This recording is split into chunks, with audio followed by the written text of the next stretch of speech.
definitely heavy.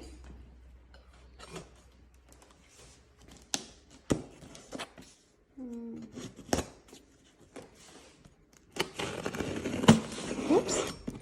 What's for dinner? For dinner, ladies.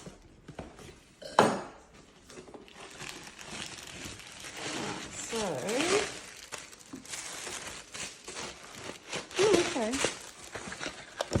So it would have been fine. It's got rice in there, so it's all good. Chicken and roast vegetable pie. It's decent, doesn't it? Bake at home, choc fudge and raspberry brownie. I didn't know she put that one in there. Classic beef lasagna. It looks like frozen, I think. Or maybe there's fresh as well. Ragu bolognese.